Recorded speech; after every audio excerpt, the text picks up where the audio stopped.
राहुल गांधी ने अपनी press conference में कहा था 22,779 वोट अगर कांग्रेस को और मिलती तो 8 सीटें कांग्रेस और जीत जाती, यानी कि 8 एमएलए और बन जाते। राहुल गांधी ने कहा था कि 22,779 वोट की वजह से हम हरियाणा हार गए, हरियाणा में 8 विधानसभा की सीटें हार गए।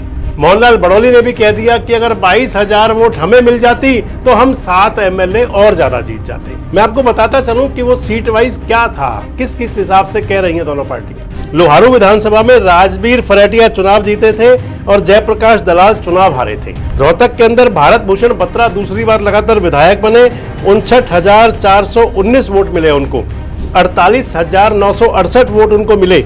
और यहां पर 32 वोट से चुनाव हारे कांग्रेस के ब्रजेंद्र सिंह।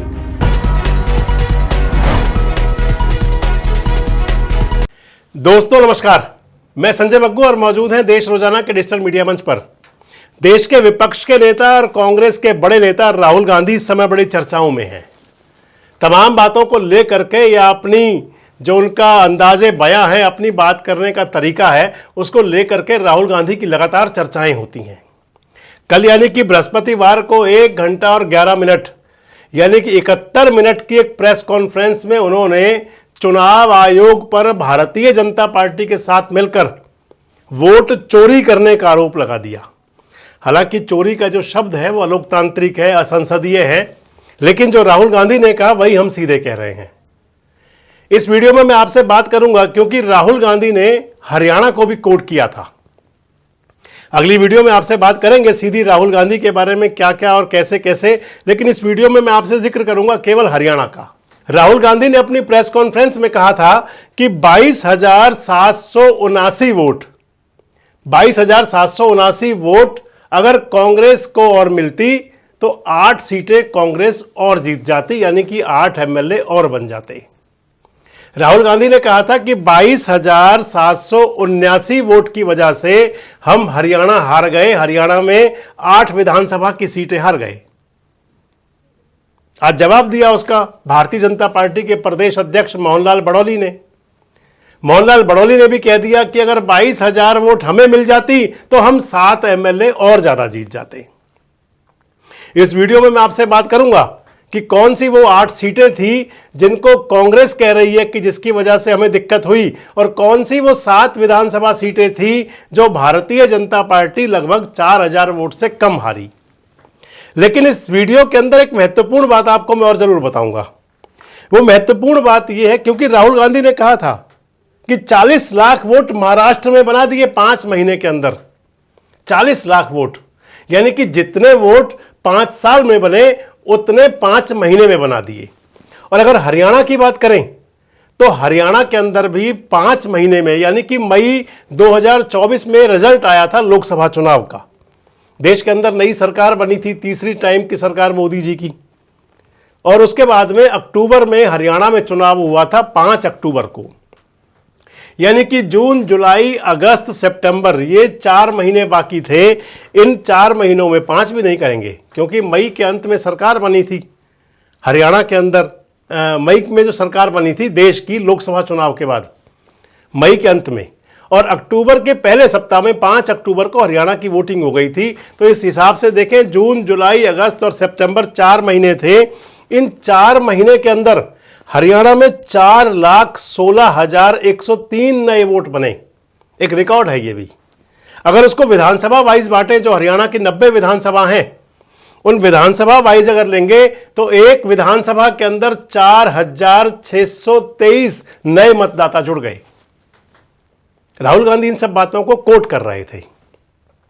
मैं आपको बताता चलूं कि जब लोकसभा का चुनाव हुआ था मई में, क्योंकि हरियाणा के अंदर वोटिंग मई में हुई थी, जब लोकसभा का चुनाव हुआ था तो उस समय हरियाणा के अंदर 1,99,38,247 वोट थे। 5 सीटें कांग्रेस जीती थी और 5 सीटें भारतीय जनता पार्टी जीती थी। लगभग 2% का गैप था दोनों पार्टियों में। बीजेपी की वोट ज्यादा थी, कांग्रेस की वोट 2% कम थी, लेकिन 5-5 सीटें दोनों पार्टी जीती। और उसके बाद चुनाव हुआ था विधानसभा का। 5 अक्टूबर को वोटिंग हुई थी। जब विधानसभा का चुनाव हुआ तो विधानसभा चुनाव के अंदर जो हरियाणा में मतदाता थे वो 2,03,54,350 वोट हो गए, यानी कि 4,16,103 वोट 4 महीने में हरियाणा में नए बने।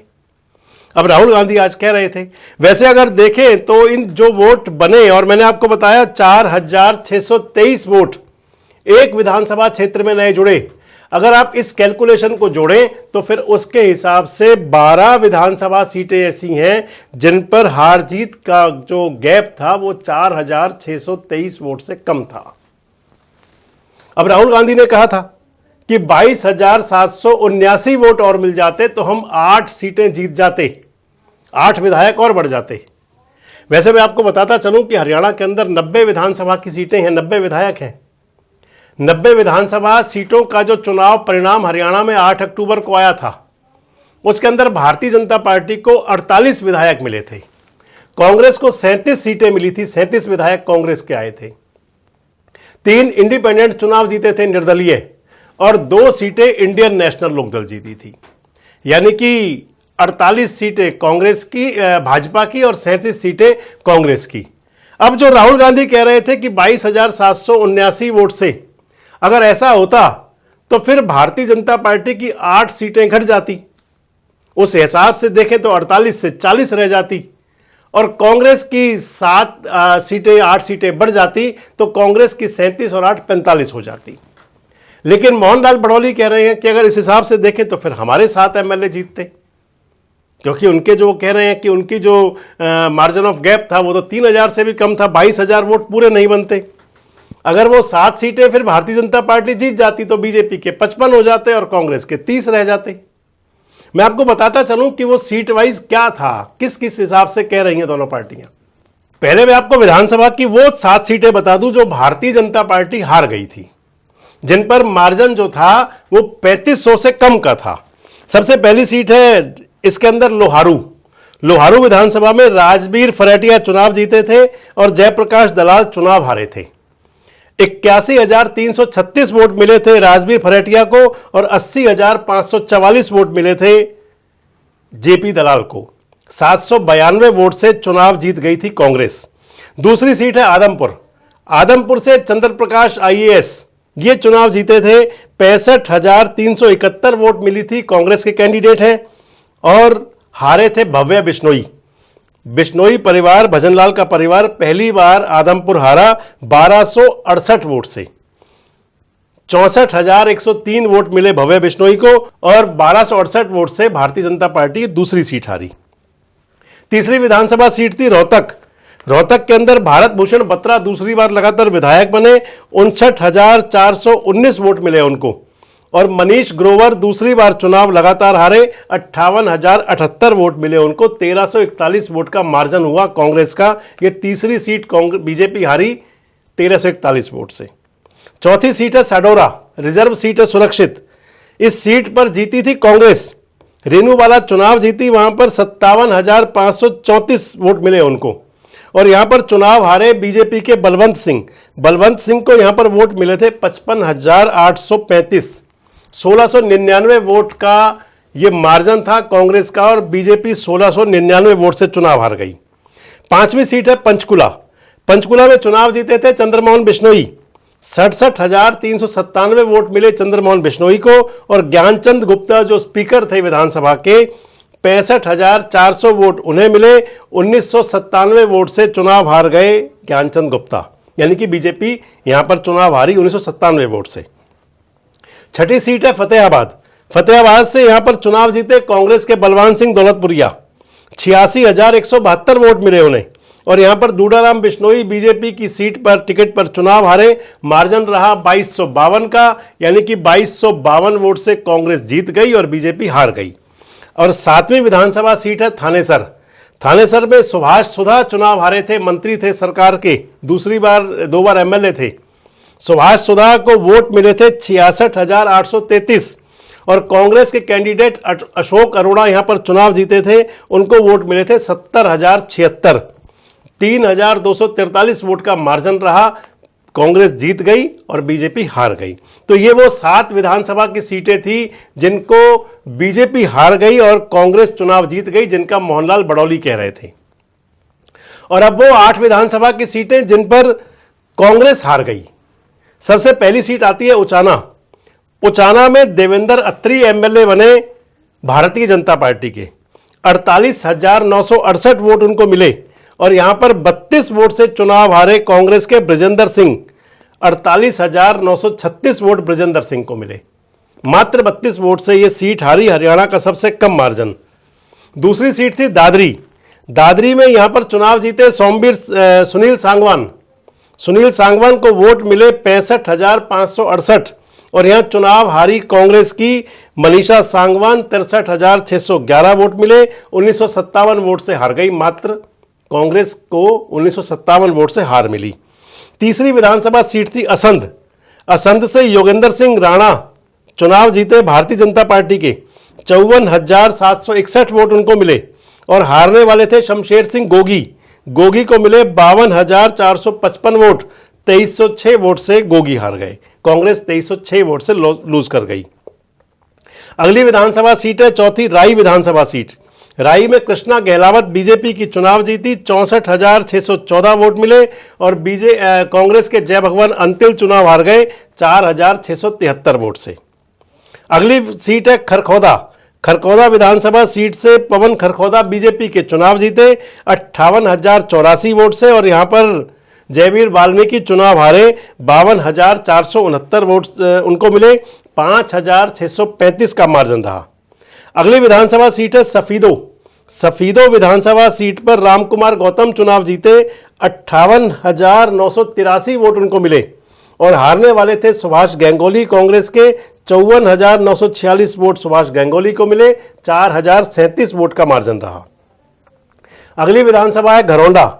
घरौंडा में चुनाव जीते थे जो आजकल विधानसभा के स्पीकर हैं हरविंदर कल्याण। हरविंदर कल्याण को 87,236 वोट मिले और यहां पर वीरेंद्र सिंह राठौर चुनाव हारे। उनको मिले 82,705 वोट। मार्जिन रहा बीजेपी का 4,531 वोट। और 8वीं विधानसभा सीट है वो होडल। यहां से कांग्रेस के प्रदेश अध्यक्ष चुनाव हारे उदयभान। उदयभान को 66,270 वोट मिले। हरेंद्र रामरतन यहां पर चुनाव जीते। 68,865 वोट मिले। 2,595 वोट से कांग्रेस यहां पर लूज कर गई। तो ये वो विधानसभा सीटें हैं जिस पर राहुल गांधी ने दावा किया कि 8 सीटें हम जीत जाते अगर हमारे पास में 22,779 वोट ज्यादा होती। और दूसरी तरफ उसका जवाब दिया मोहनलाल बड़ौली ने। उन्होंने कहा कि हम चुनाव जीत जाते, 7 विधायक हमारे बढ़ जाते अगर हमें ये वोट मिल जाते। अब बात आ जाती है, राहुल गांधी जी ने कहा, जो राहुल गांधी ने कहा हमने वो आपको बता दिया और जो मोहनलाल बड़ौली जी ने कहा वो हमने आपको बता दिया। लेकिन इस वीडियो के अंदर एक बात मैं जरूर जोड़ूंगा, अगर संभवतः वो राहुल गांधी के पास पहुंच जाए तो राहुल गांधी जी कांग्रेस को हराने के लिए तो कांग्रेस के लोग ही बहुत थे। क्या इसकी समीक्षा नहीं की जाएगी कि उचाना में 32 वोट से कांग्रेस हार गई और कांग्रेस के बागी 3 कैंडिडेट चुनाव लड़ रहे थे। जो टोटल मिले हुए वोटों का, जितने टोटल वोट बीजेपी को मिले उससे ज्यादा वोट वो बागी कैंडिडेट ले गए। क्या चुनाव की अगर बात होगी तो खरखौदा की बात नहीं होगी कि जहां पर कैंडिडेट पर घोषित होने से पहले सवालिया निशान लगने शुरू हो गए थे। क्या सफीदों की बात राहुल गांधी नहीं जानना चाहेंगे जहां पर बीजेपी कैंडिडेट चुनाव जीते, कांग्रेस के चुनाव हारे और वहां पर कांग्रेस के बागी कैंडिडेट चुनाव लड़ रहे थे, किसी को बैठाने का प्रयास नहीं किया गया। क्या राहुल गांधी जानना नहीं चाहेंगे कि बहादुरगढ़ कांग्रेस क्यों हार गई? विधायक निर्दलीय चुनाव जीत गए और वो निर्दलीय जो कांग्रेस से बागी हो रहे थे और जिनसे वादा किया गया था, ये बातें भी जरूर देखी जाएंगी। राहुल गांधी ने बातें सारी की और सारी बातों पर आज पूरे देश में चर्चा है। लेकिन खासकर जब हरियाणा की बात आएगी तो राहुल गांधी को कांग्रेस में छुपा हुआ स्लीपर सेल जरूर ढूंढना पड़ेगा और जब तक वो स्लीपर सेल नहीं ढूंढ पाएंगे तब तक राहुल गांधी आप कितने ही आरोप लगाते रहें, आप कितनी बात करते रहें, वो सब बेमानी साबित होंगी। वैसे आपको क्या लगता है, जो राहुल गांधी और मोहनलाल बड़ौली के दावे हैं इनको कहां तक उचित माना जा सकता है? और दूसरी महत्वपूर्ण बात यह है कि क्या 4 महीने में 4,16,103 वोट बढ़ना, क्या ये किसी प्रकार के राहुल गांधी के दावे को प्रमाणित तो नहीं करता? कमेंट बॉक्स में जरूर बताएं। जुड़े रहें हमारे साथ, देखते रहें देश रोजाना। हमारे साथ जुड़े रहने के लिए सब्सक्राइब करें देश रोजाना के YouTube चैनल को और नई वीडियो की नोटिफिकेशन पाने के लिए बेल आइकन जरूर दबाएं। अगर आप ये वीडियो Facebook या Instagram पर देख रहे हैं तो पेज को लाइक और फॉलो जरूर करें और ज्यादा से ज्यादा शेयर करें।